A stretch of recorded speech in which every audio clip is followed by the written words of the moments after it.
Good morning, Likutei Moharan, Tinyana.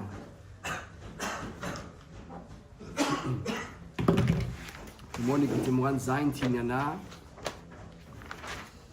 Said in the last 2 years of Rabbeinu's life, said on Chanukah. The last Torahs were definitely last will and testaments of what Rabbeinu wants for the world. He knew where he was going. The last 3 years of Rabbeinu's life, he said himself, every day was a miracle. And the ashara, what we have left over of Breslev was from the last few years. So this Torah has a lot of what we have to be ma'amik in it to get the direction that Rabbeinu wanted. We're in Ot Gimel, and Rabbeinu said that the greatest pity that could be is when a Jew is falling into a sin.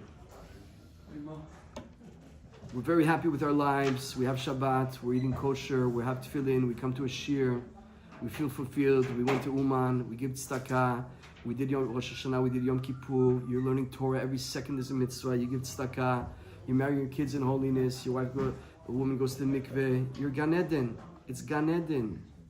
People are living a Gehinam. It's a Gehinam of life without Torah. It's a pashut a Gehinam. And sometimes we forget about the people on the outside because, shalom alay nafshi, I'm doing good, I'm making money, the guy doesn't have what to eat, I'm making money. There's people starving over there, but I'm doing okay. In physical things, it's one thing, but in spiritual things, it's also the same. Am Yisrael is one, especially us, the Sfardim. We all have cousins, we all have family members that went crazy places. And this is the greatest pity that could be. Sometimes we forget about that because we're busy, but the tzaddik does not forget about that. The tzaddik's job, he has been given the mission, he has been giving the soul, he has been giving the strength. It's like the chatufim. There's chatufim that, yes, we all prayed, yes, we all cared, but at the end of the day, you have your life. But the parents did not forget for 1 second.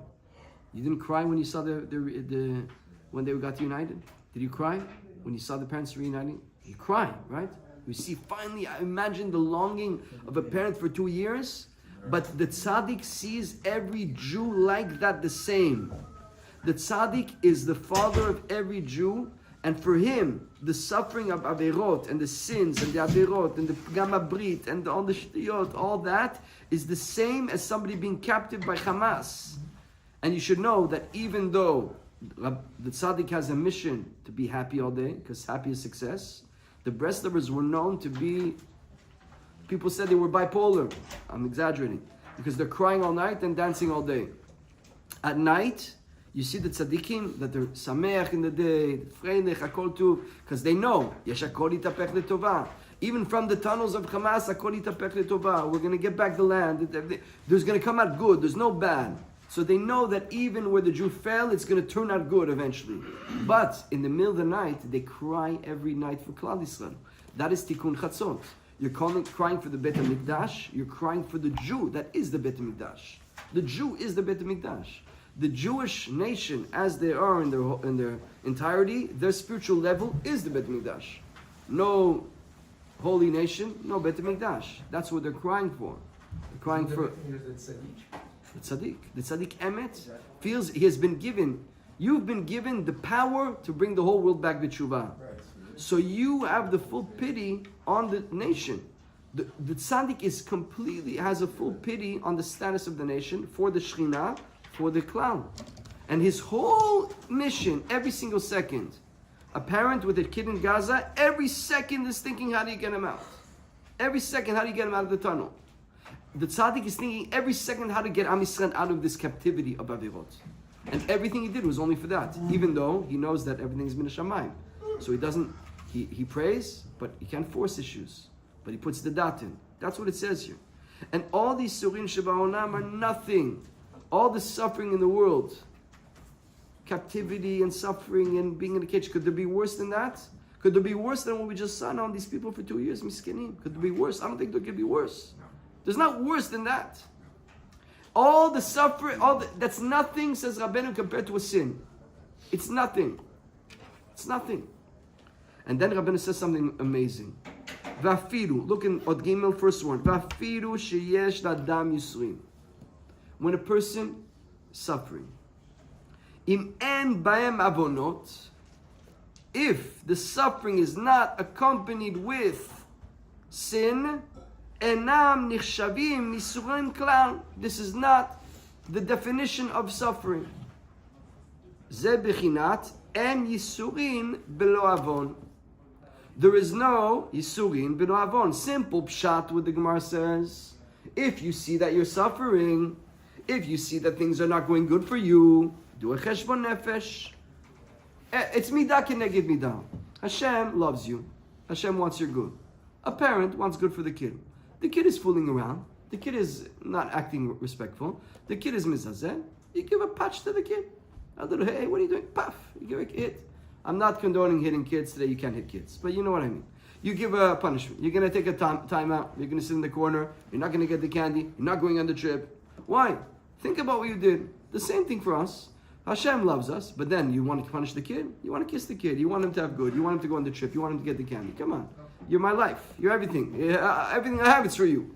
So you just fix and go forward. Same thing with us. So simple pshat. If you have Yisurim, do cheshbon nefesh. If you have Yisurim. And usually, if Hashem will give you the ability, Rabbi Shaul, to meditate. If you do the job of meditating on what your suffering is, you will know where your sin is. Because it's midah keneged midah. One person has, I had a blocked ear for 1 month. A blocked ear for 1 month. Killer. Huh? Killer. Oh, it's still 10% blocked. A what? A blocked ear for 1 month. Oh, yeah. It wasn't hurting. It wasn't hurting. But can't hear. It's a But handicap. you even to speak, you're off. Everything is off. Now, I thank the Hashem that I wasn't in pain. I thank the Hashem. Thank you, I'm not in pain. Because Rabbeinu says, because the suffering can make you go nuts. So what do you do to make the suffering not make you go nuts? Is you find some way that it could be worse. Okay, have a blocked ear, but it's not an ear infection. It could be hurting. It's not hurting. Can still walk. Can still, okay, a little uncomfortable. So, but now why do I have a blocked ear? So maybe I have to be more careful not to listen to Lashon Hara. Maybe I have to be more careful to listen to Kaddish. It's, and the higher you are on the level, Or you have to what, listen to advice. Listen to advice. To many things. To listen to It's, the Shah. Whatever it is. You see that, but if I just let it go by without inspecting what the reason of my blocked ear is, it's chaval on the blocked ear. Think why you have a blocked ear. Every time you have even big or small, and the higher level you are, the more Hashem is going to refine and it's, Hashem wants you, and He'll even, once you try to introspect, He's going to give you. And Yisurin belo avon. In general, if there's Yisurin, there is avon. In general. But Rabbeinu says a drash. And Yisurin belo avon. So simple pshat is, you will not have a blocked ear if you listen well to Kaddish. You will not have a blocked ear. But if you have a blocked ear and you listen well to Kaddish, so it's not called Yisurin. En Yisurin belo avon, pshat, she'en baem avon, enam Yisurin klal. They're not called suffering. Pirush, kikar Yisurim em rak shenoflin ba'avonot. Suffering is from the sin. V'zeu ikar ha'rachmanut. Nerachem al Yisrael. In other words, like we said, there are tzaddikim, there are different reasons why a person can suffer. The Chovot Rebbe explains that Hashem wants to give merit to a Jew. So imagine a Jew that's a tzaddik. He does in positive everything 100, score 100. How do you give him more zchuyot? One of the ways is Yisurin. If he has Yisurin, he's mikabel be'ahava, and he doesn't complain about Hashem, actually his merits in Shamayim just went that much greater. We have tzaddikim that were bad Yisurin. Rabbeinu was bad Yisurin. Rabbeinu had tuberculosis. There was no cure. He was coughing up blood. Rabbeinu, 4 children passed away at young age. Rabbeinu had machloket on him from every angle. You cannot believe it. You cannot believe it. We think Rabbi Nachman of Breslev. It was people trying to ruin them. Imagine people are trying to ruin you. You know what it is? What did he do wrong? Nothing. But he was happy all day. He never was broken from Yisurin. He never afterwards was depressed. Never had to go to a psychologist. Never, because any Yisurin belo avon, pshat. If there's no avon, it's not Yisurin. It's kedusha. Rabbeinu said there's certain levels I could only receive from machloket. When Rabbeinu came from Eretz, he said, guys, I brought you a present. It's machloket. We're gonna have another time. He said, I got you a present. It's aniut. You want the emet? You coming to Bresta? Be careful. You're not gonna get a lot of kavod, and parnasa might. What are you gonna tell you? This Rabbeinu said these are things that make a person grow. But he's right. These are the best gifts. This is what makes you grow. But it's contrary to the whole world. You ever have a? Let's be honest with you. A guy who needs something, his prayers is a different prayer. Oh. Hashem is calling. Son. Reboh? I don't even know the full word. It's probably a Reboh. Miles doesn't work here anymore. Sorry. Yeah. Who? Miles. No, Miles. What is that? Okay, it's like this. There's another reason why the tzaddik could suffer. Is for somebody else. Listen to the story of Rav Kenny. Listen to the story. There was the Rav Kenny Zatzal, you would know from what he said what's going to happen. If you spent enough time with him, every word was measured, and you could know exactly what's the outcome of what you're asking from the way he answered you. Just if you don't know the codes, you don't know the codes. But if I was there for 15 years, you know the codes. So one guy came, he told to the Rav, a cousin of his is sick in Australia, very sick. The Rav said, Hashem Yazor. Hashem Yazor means the Rav is trouble. Yeah. If the Rav says, En malidog, akol beseder, shena refuah, if you hear the words shena refuah shlema, then everything is good. If you said, if it's tzrichim tefilot, it's pashut tzrichim tefilot. Tzrichim tefilot means by the Rav, if you pray, we can fix it. If he tells you, nitztaref li tfilatchem, I'm going to pray for you. That's good. It's not fixed already, but it could work out. If it's Hashem Yazor, it's Hashem Yazor. Meaning you need miracles over here. Wow. And so he told the guy Hashem Yazor, Hashem Yazor, Hashem Yazor. Now the guy knows there's a Rav Tzaddik, but he doesn't know the codes of the Rav. So he doesn't know Hashem Yazor means you better start giving tzedakah and doing things because it's not looking good. That's what it means. So the guy tells the family, the Rav said everything's good, you have nothing to worry about, I don't even think you need the treatments. The guy went. So now the months go by, the person's dying. The person's about to die. The person's kapshut about to die. The guy comes to the Rav, says, Rav, the person's dying. Said Hashem Yazor. Said, but Rav, I told him that you said everything's going to be fine. Said, what did you say? Said, you said everything's fine. Said, I said everything's fine. Said, yeah, the Rav said everything's fine. The Rav put his head on the table for 5 minutes. Yeah. He came up red. He said, okay, it's going to be okay. Avan pam haba takshiv lema shomrim. Listen to what I'm saying. And if I remember well, the Rav got sick right after. The guy got healed. The guy healed, but the Rav got sick. The tzaddik could pay for you. But sometimes they don't have the kochot anymore. There's the story of the Chavetz Chaim, that a guy was very sick. He had a 1 in a million illness. He came to the Chavetz Chaim. Chavetz Chaim said, go find in that little shul, in that little village, an old man, and get a bracha from him. He went there, he got the bracha. What do you want from me? What do you want from me? Okay, refuah shlema. Sounds like a hidden tzaddik. The Chavetz Chaim told me, I warn you, never speak about this in your whole life. Never said what happened. Many years later, came down that it slipped out, and he said the story. The guy got sick again the next day with the same illness. Comes back to the Chavetz Chaim. He told the Rebbe, I need again that old tzaddik there. Where's that tzaddik nistar? He says, there's no tzaddik nistar. I fasted for you 40 days. And so I was able to take it away, but now I'm too weak to fast. The tzaddik knows when he can be makri from himself. So sometimes you have tzaddikim that can choose to suffer for you or for the community. And sometimes the tzaddik sees there's a gzera. Tzaddik are privy to these things. They know there's a gzera coming. They'll take on themselves. Sometimes the tzaddikim between themselves, the nistarim, decide who's taking the hit for Am Yisrael. There has to be a tragedy. So then they would fight. There's a story of tzaddik nistar. He went into Antwerp with Rabbi Yankele, one of the Rabbi Yitzchak, one of the tzaddikim in Antwerp, told them who's going to take you. They're going to take you. Speaking in Kol. And then one of them passed away. Okay, and there's no gzera. Rabbi Yitzchak of Berdichov passed away a year before Rabbeinu, and Rabbeinu said there was a discussion. There was a big gzera on Am Yisrael, and one of the tzaddikim had to take the hit. And it was the discussion if Rabbeinu was going to take it or Rabbi Yitzchak was going to take it. Rabbi Yitzchak took the hit. And he passed away a year before Rabbeinu for the good of the clan. The tzaddik can also suffer. Now sometimes it's to the point where it's death. Sometimes the point is just physical or machloket. So but why is he so happy? How can he continue smiling? How can he come to minyan? How can he learn as if nothing? They're suffering. The Rav Kenin couldn't breathe. He could not breathe. He had to go. The minyan was at 7 a.m. He had to go to the mikveh at 5 because he had the masks of oxygen. He would go in the mikveh at 5. He would cough for 2 hours. He would cough for 2 hours after the mikveh to be able to get ready for shachis at 7. So he knows that he knows he has to go to mikveh at 5 to cough for 2 hours. And you never saw him complain. Never once. Never once. He couldn't wear socks, the Rav.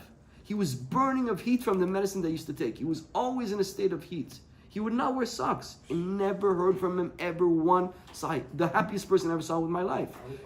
Always. Why? Because there's no yisurin if there's no avon. So yes, there's physical suffering. Yes, there's machloket. Yes, the yeshiva needs $1 million. Yes, Rabbi Ephraim's wife is sick. Rabbi Ephraim Kenin, his wife is in a hospital with Alzheimer's. It's an institution, right? Yes. And things not so easy with his kids. You ever saw him? He's dancing all the time. He's singing all the time. Never. But by the way, do not judge the tzaddik. Why do I speak so high about Rabbi Kenin and Rabbi Ephraim? Because I spent weeks with them at a time. A Rav that comes and gives a shiur, I'm giving a shiur right now, okay? So if you don't know me, you're going to come in, wow, what a great Rav and is a tzaddik. Come to my house. Sometimes I'm going to get a bit, maybe I'm not going to speak nice to somebody. Okay, I see he's human. He knows Torah, but he's human. Yes, I'm human. So, but them, I saw them 24 hours a day for weeks at a time. There's never a down moment. There's never there's itbodedut.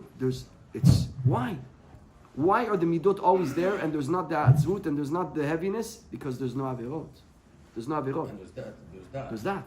No averot. If you have that, you don't do averot. If you don't do averot, you don't have yisurin. Even though the situation doesn't look good. You take it with it. Doesn't mean that it's, once I came to the Rav and I was in Kollel, and Kollel is not easy. You know, Kollel life, it's tight. People are, especially in a community where people are buying and doing, and you're very limited. What do you do with $1,000 a month? 2,000, 2,500. What's your monthly budget?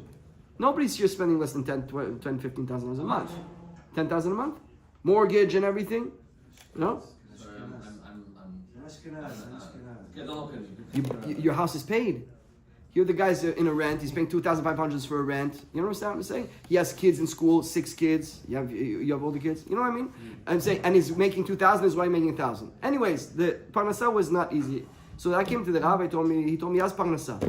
You know, you think that the tzaddik's not going to talk about the things right away. Always do those things. How's parnasa? I said a face like. He told me, "Kashe." Told me, "Kashe." I said, "Kashe." I said, "Rav, mutar lagid kashe?" He said, "Kashe mutar lagid. Ra asur lagid." You can't say ra.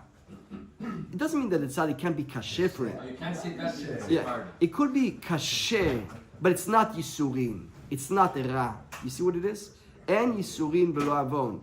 If you want to live a good life, if you want to live a life without depression, without sadness, without heaviness, without complaining, there's so much to be happy, but your life is 99.9% good, and sometimes there's a little black dot. But you're alive, you're healthy, you're walking, you're breathing, you have teeth, you can pay for food, you're able to digest. If you have a family, if you have where to sleep, you won the lotto. So what are we complaining about? You're complaining, the averot are complaining. The averot go into the neshama, give a bitterness, and you know what to complain about. So you complain about this, you complain about the other thing. There's nothing what to complain about if there's no yisurim, if there's no averot. The averot cause the yisurim. So the pity on us, the pity on Am Yisrael, the pity. Now we don't really believe that. We believe it sort of. A little peak, a little something, a little lashon hara. That's okay. It's under the rug. The tzaddik knows it's not under the rug. He has such pity on Am Yisrael. What can I do to make sure they don't have averot? Because the yisurin, the greatest yisurin is the averot. How much time do we do, guys? We did 25 minutes. Chazak bo. Exactly.